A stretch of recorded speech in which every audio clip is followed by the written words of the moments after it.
All right, ladies and gentlemen, first and foremost, welcome here on another edition of the New Breed podcast on Sports Empire Network. I'm your host, Jake Silva from the hit show, The Snake Sports Talk Show, as you all have heard and have tuned in. If it's your first time, definitely like, follow, and subscribe, and hit the bell button for all latest notifications on future and past shows of the New Breed podcast here. So joining me today, all the way out up in Mooresville, North Carolina, from Lake Norman High School, Kelsey Rhyne. Kelsey, how are you doing this morning? I'm good. How are you? I'm doing fantastic. So tell me a little bit about, just the level of competition that you get out in North Carolina, because I'm going to tell you, the Tar Heel state, I can tell you. I mean, North Carolina Tar Heels, they are, some of the biggest program, of course, in that state. And, watching these players grow, like how competitive is it in the state of North Carolina when it comes to basketball? Yeah, basketball is probably one of the top sports in North Carolina, besides football. But basketball really is like, Michael Jordan came from here. Like, we have a bunch of top players coming from, Steph Curry, Clinton Davidson. He just graduated. So it's just a really, really good level of competition. I tell you, I mean, and there's a ton of just hidden gems. I mean, I remember, watching a little bit and pieces of highlights from, Michael Jordan in North Carolina. Even times you saw Tyler Hansborough. I remember seeing him with the Tar Heels, and yeah, all around up in North Carolina, and Steph Curry and Davidson. I mean, it's amazing how you kind of see a lot of the levels of competition all around. So for you in Lake Norman High School, I mean, being as a shooting guard, I honestly, like, that's one of my favorite positions I watch, because I watch guys like Klay Thompson, and I watch a lot of these guys to where they're offensively productive, and at the same time too, defensively, they're tough, and they're the kind that they put a lot of pressure on opposing offenses as well, because ultimately it's going up, getting a bucket, whether it's I need a three or I just need somewhere in the perimeter, and then crunching the time on top of it. How challenging is that in your role and in your position as shooting guard? And then what are the things you look for playing in your position? The things I look for, I'm really just looking to get a shot off whenever I can, because on my team we have so many different weapons. It's not about who's like when are we going to score. It's who's going to score like at the certain time, because we can all score. So it's just Mhm. who wants it.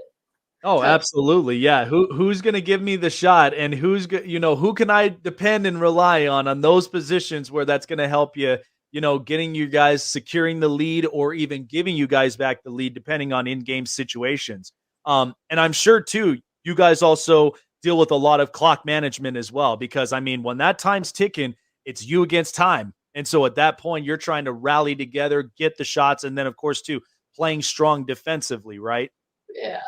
Yeah, our defense, that is something that we kind of make an emphasis on. We don't try to let our opponents score a lot, but at the same time, basketball is the game of, okay, who can score the most? We know you're going to be able to score, but we just have to outscore you.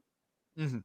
So Yeah. that's where, the 3-point, that's like, it's the best thing, because if you're 50%, 6, you're going to get it whenever you want. I got to tell you, it really is. It really is fascinating seeing the evolution of the game itself just evolve. I mean, because of the fact of like how we grown up with a lot of physical ball. Like we were the kind that there was so many challenges, and even you would watch. I mean, I would watch the highlights of Michael Jordan against the Detroit Bad Boys. The fact that it was so physical, you had to fight for every basket. And that's what I remember as playing basketball. And there was not a whole lot of 3-point shots. Now you did have 3-point specialists, but it was only when you needed that shot. Now you just see a lot of these players, and they're just working on 3-point shots more often. They're working on just their shot craft as a whole, and in game situations. I mean, it's kind of fascinating seeing how that transitions, right? Yeah, for sure. Because my dad, he's also a very, very big basketball fan, and I would just see videos of Michael Jordan just getting pounded in the paint, and he had to put on muscle in the off season, and I think he put like 10 or 15 pounds of muscle on. Mhm. But then when the more the game kind of became about guard play, but Michael Jordan was really the one who introduced that. Yeah. And so when he did that, it was like, okay, like these smaller guards, guess what? Now we can play. Like now it's not all about the big posts. Mhm. So Yeah, now it's starting to level the playing field out a little more. yeah, So I can tell you, I mean, I'm born and raised here in Las Vegas, and as you know, home of the world champion Las Vegas Aces. A yeah. lot of great players from there: Asia Wilson, Kelsey Plum, and Chelsea Gray. I mean, was there ever a player you evaluated more? Because I ask this question all the time with a lot of young kids in the basketball realm. Was there ever a player you evaluated more and you're just like, I can kind of see my gameplay be a little more imitated from this player? Like, was there ever somebody you had in mind? That's a great question because it goes back and forth, and it really depends on the situation. I like to compare my game to Steph and Luca. Luca's a big one because the body type. We're not the slimmest, but we can get around. Mhm. And then for the female side, probably Kelsey Plum type style, and the super I would say. I would tell you, I've been a big fan of Kelsey Plum and the way she carries herself on and off the court. You know, she's the kind that is just the hidden gem in any team. You know, because I say this for a lot of reasons because of the fact of, like I say, with Klay Thompson, like it ain't the Golden State Warriors if you don't have Klay. He's just that kind of player that if Steph's not having a good game, in comes Klay. He's going to give you the shots. He's going to give you defensive points. I feel like with Kelsey Plum, it's almost as similar. She's the kind that if somebody's having an off day, she's going to be the one to help to fill the void and then uplift, a lot of those ladies as well. And especially when you look at a head coach like Becky Hammond, she knows the system. She's been around Greg Popovich in San Antonio. So to bring that kind of repertoire into the team, I think really shapes it and speaks a lot about just how dominant that the team has been this past year. But I'll tell you, Luka Doncic, I'm already been a big fan since he came into this league. I mean, to play at such a high level at the age of 15 is insane. And the fact that he could be competitive and, you know, plays a lot of physical ball, which I think honestly they need to showcase more of in some ways. But at the same time, he's a very hyper athletic competitor because of somebody that can really drive to the basket and at the same time, yeah, there's going to be times where he's going to bark, but when it comes together as all together as a team, it's just flawless. It's just one that you can't even compete with that. Um, so seeing you from your team, how do you guys really prepare yourselves before a game? And like, is there a certain strategy you guys usually use or something that gets you guys amped up, gets you prepared? Like, how do you guys usually prepare before games?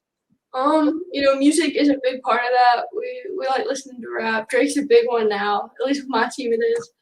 So we'll listen to that, and we get shots up. But at the end of the day, we're coming in there to compete. We're coming in there to destroy you.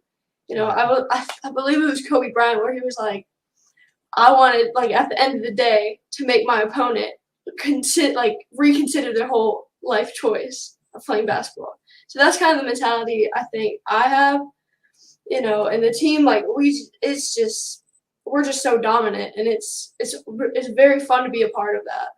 Yeah, and I tell you, Mamba mentality, it never fails because as long as you're the first one up into the gym and everybody else is following exactly that lead, that's what honestly speaks a lot of volumes, being a strong leader and especially leading the team through the trenches, and being as dominant and carrying that kind of reputation. I mean, it's the best, and you'll get those love-hate relationships, but at the end, as long as there's a line of respect from there, I mean, that's the most utmost importance.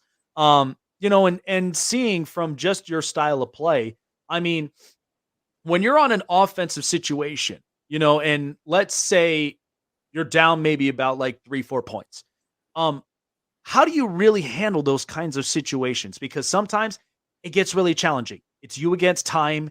It's giving your team that lead. And then at the same time, it's going by that instinct. Like, we got to get our lead back. We got to execute a lot of plays. How do you guys really do handle that in game situations? Yeah, our team really has only had that happen once in the season. But I believe the true pressure is you want to see, okay, how do we get ourselves into this situation? How do we prevent it from happening? And it's a learning experience, one. But second of all, we're gonna press you. That's our team. Like we're all guards. We're gonna press you and we're gonna make you turn the ball over. Like we're gonna be in your face. You're not gonna be able to breathe. And as soon as we get that turnover, we're gone.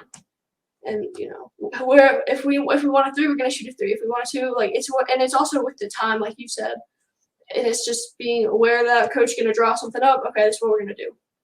There you go. I mean, that does speak a lot of volumes, and going by the instinct and really handling it to where, like, because a lot of emotions really rise up when stuff like that happens. But it's as long as they keep the cool and as long as they keep the playing field even, like, then that's where it becomes smooth sailing from there. And it's not giving your opponent a reason to where I can literally get past you because of the fact of there's so much that goes up on your mind. So if it keeps the calmness and focus, I mean, that's the biggest key. Um, have you so far have gotten any offers from any of the colleges so far from your level of play?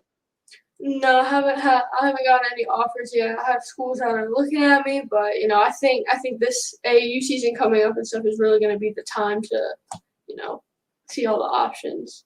Oh, absolutely. I mean, and you never know who's out there watching. I mean, hey, you might end up possibly seeing, like, a lot of really good reps up in North Carolina. Like you said, the competition's great. It's a big time basketball state, and again, I love their program. I mean, especially from the years of Roy Williams coaching the team and a lot of players that have really grown and have come out of the program. They come out and they're just fantastic. And so it would be great, still representing in the state of North Carolina at some point. And hey, even if it's offers from elsewhere, I mean, Yeah. when they see you, because yeah, the atmosphere gets tough. It's very high level, but sticking to your game and sticking with that kind of mentality in the playing field and the plan, I mean, that's what's going to get you a long way. And I ask this of every one of the students, because it's always an utmost importance for everybody, because all of us want to be successful, and not only on the court, but even in life. We all want to be successful in a lot of areas. Um, has there been a certain career field possibly that you have looked at, even just as playing on the court now? But has there been a career field you may have seen, or if that caught your attention that you're kind of interested in going into the collegiate level soon? Yeah, so for colleges, it's very important for me that they have the type of program that I'm looking for. And I've looked into business and sports medicine mostly. I just took a health science one honors class at the high school. I got a 4.5 in that. And I mean, I loved it a lot. It was very fun. And then, business. Right now, I'm in business essentials, just learning kind of just the foundations and seeing if it's really something that I want to go into. But I'm really looking forward to it, and I'm still exploring. Still a freshman, but I got a little bit of time. Oh yeah, got a lot of time ahead of you, and that's great because at the very least, it's keeping your future open.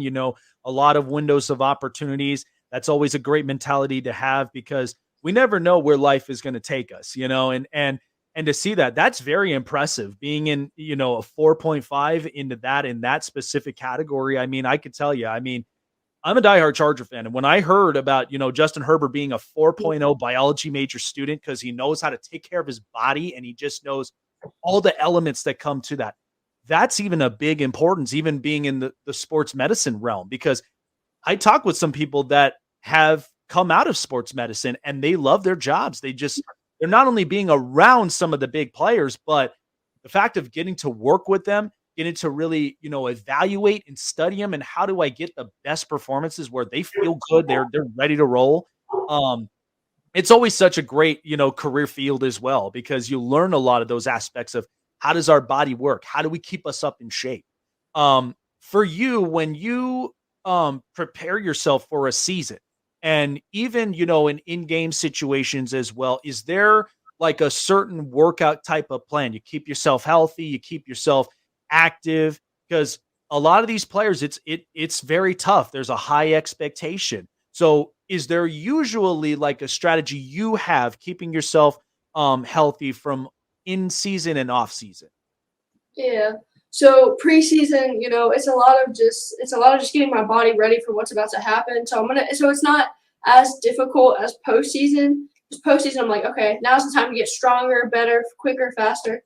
But preseason, I'm doing a little bit of conditioning, but it's mainly just eating right, keeping my body in shape, and just really just working on fundamentals, just getting that down packed before I want to go into any major, show off type moves and stuff like that.